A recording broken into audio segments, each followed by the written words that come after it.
Left my husband at the hospital after he refused to be in the delivery room. Now he's furious, and I'm wondering if I made the right choice. I, 29F, and my husband Jake, 32M, have been together for 6 years, married for 3. We were both ecstatic when we found out we were expecting our first child. Pregnancy was tough for me, though I had severe morning sickness, gestational diabetes, and was generally miserable. But Jake was supportive and sweet the whole way through, which made it bearable. As we got closer to my due date, we discussed birth plans. I was adamant that I wanted Jake in the delivery room. I needed his support, and he'd always agreed. However, a few weeks before my due date, Jake started acting strange. He was distant, distracted, and wouldn't engage in any baby-related discussions. I thought he was just anxious about becoming a dad, so I didn't press him too much. The day I went into labor, Jake drove me to the hospital but seemed off. He was quiet and kept checking his phone. When we got there, he pulled the nurse aside and spoke to her privately. She came back and told me Jake wouldn't be in the delivery room because he was uncomfortable with blood and medical procedures. I was stunned.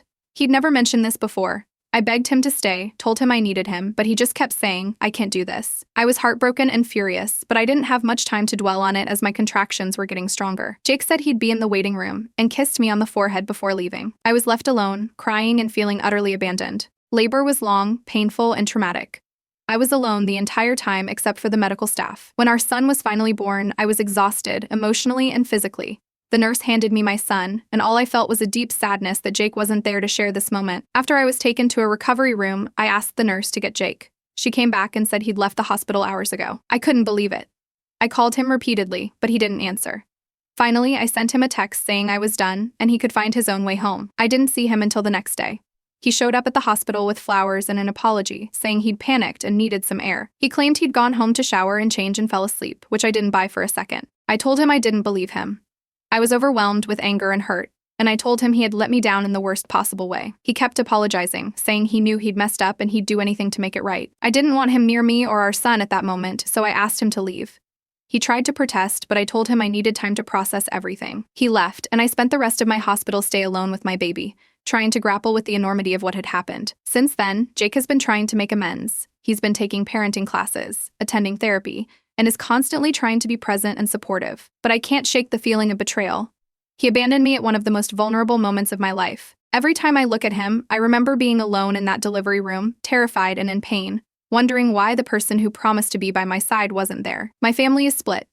Some think I'm being too hard on Jake, that he made a mistake and is clearly remorseful. They say he's a good father and partner otherwise, and I should focus on moving forward for the sake of our child. Others think what he did was unforgivable and I should leave him. They believe I'll never truly trust him again, and that's no foundation for a marriage. I'm torn. I do still love him, and I know he loves me and our son. But part of me wonders if I'll ever get over this. Was it just a moment of weakness on his part, or a sign of something deeper that I can't overlook? So, Eta for leaving him at the hospital and now considering leaving him for good. Next story.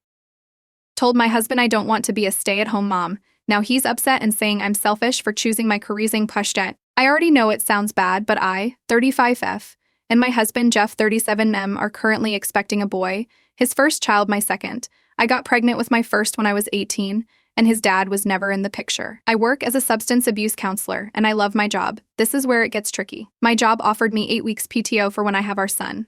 I've been so happy, because I didn't want to go right back to work soon. Me and Jeff got together when I turned 30, and he moved in with me because I own my house. We just got married this year, and have talked about childcare multiple times, so he knows I don't want to be a SOM. Well, I'm due in November, and he just brought the idea up. I was very confused because we've already talked about this. But I guess my male and still believe I should stay home with our son. As a mother and wife, I just don't understand where their opinions come in because I already know where they stand. Both of them stayed home with the kids. All 3 of them sat me down to have this talk, and they want me to focus on the kids, cleaning up the house, making dinner, and all of that, but I already work and do those things. Well, Mel decided to throw it in my face that I never got to be a SOM because I was a single mom going to school and working, which she's not wrong, but it definitely made me pissed that she brought it up. I told them that I worked so hard to give my son a good life, and having another baby doesn't change my decision to keep doing something that I absolutely love doing, and that if they all want someone to take care of the house and kids all day, then Jeff should be a sod because I make more money than him, and it would make more sense for him to stay home instead of me. It turned absolutely horrible after that. I got yelled at by Mile and Sil that it's not his role as a father to do those things, that he's the man of the house and should be the one making the money. Jeff just stood there not saying anything, and I blew up and reminded all of them that it is my house, not his. I kicked Mill and Sil out, and Jeff is so mad at me that he went with them. He said he won't come back till I apologize to all 3 of them. So Eta for not wanting to be a SOM. Next story.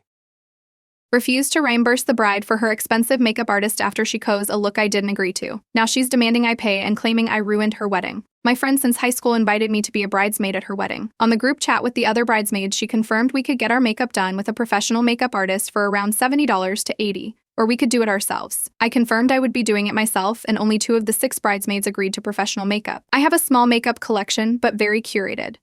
I do my makeup every time I go into work, so 2 to 3 times a week as I work hybrid. I did my makeup for other events such as weddings and fancy holiday parties, and the photos always turns out good. But when I went to the house of the bride to get ready, she made me open my makeup bag so she could inspect it. I showed her and she said there wasn't enough products in there, and they looked used, so I didn't have what I needed to do what she wanted. I said I do what she was looking for every day, a soft matte face with neutral lipstick and shiny lid look. I showed her a photo of my daily makeup that I wear to work and said I brought an eyeshadow pot that I would add as a topper and get me to the exact look she wanted. She told me she had told all the girls that were doing their own makeup to buy all new makeup, and I hadn't complied. She had on the group chat said not to use old makeup and to get new stuff, but I took that to mean not to use makeup that wouldn't work, and not that she required brand new stuff for everything. None of my makeup was old and I know how it performed. The formulas were still good. I insisted they were fine, and she began to raise her voice saying it was her wedding, and I was ruining it by not trying to look good on camera. I told her I didn't want to pay for the extra cost for makeup I could do myself, and she didn't say anything, just asked the makeup artist if they could fit me in last minute, and they agreed. I saw the other girls doing makeup, and they had huge makeup bags, and I had a small one, but I don't believe it means they're using even close to all of the products. The makeup looked exactly like what I could do to myself. The makeup artist even used the eyeshadow pot I brought. I thought, because I pointed out not wanting to pay for the cost, and she didn't say anything, she was paying for it. But I got a Venmo request for payment of the professional makeup. I called the bride and told her I didn't agree to it, and she got mad and argued I got it done. The makeup was on my face, so I had to pay her back. I told her I could have done the exact look by myself, and she told me I had old makeup with ratchetty brands, which made her have no confidence they would look good. I'm shocked because at least half my makeup is from Sephora, and yes, I also use NYX and Essence, but they work just fine. I hung up and have been ignoring the Venmo reminders, but my beef thinks I should pay to keep the friendship.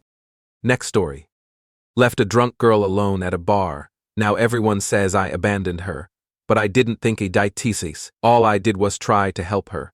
But she refused to leave with Maine, and I didn't know what else to do. Me, 32M, Matt, 30M, Matt's girlfriend, Lisa, 28F, and her friend, Jane, 20s. 2 days back, it was Matt's birthday. He invited me and few of our friends to a small birthday dinner at this restaurant, which is also kind of a bar. The plan was to eat, drink, and chill. Matt's girlfriend, Lisa, also invited few of her own friends. It was a group of around 15 people.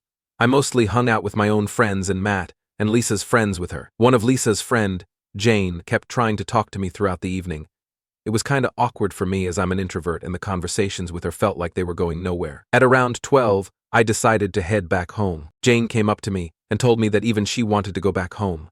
I was like, okay, cool. Then she asked me if I could drop her off at her house. I asked her where she lived, and she told me some address that wasn't even on my way, so I told her to ask someone else to drop her off. She asked me if I was sure I couldn't, and I was like, yup, absolutely. Jane was visibly Dr. Nank, but I figured she had like a group of friends, so someone would give her a ride. Also, I was tired as F and just wanted to go back and sleep. The next morning I woke up to some very angry messages from Lisa. She was furious at me for leaving Jane alone at the party. Apparently they all assumed that since I was hanging out with Jane, I would have the decency to drop her back home. I told her that I talked to Jane for a total of like 15 mins in the entire 3 to 4 hours, and I don't understand why everyone wanted me to be her personal chauffeur. All of her friends obviously think I'm a huge AH. Matt has decided to stay neutral on this.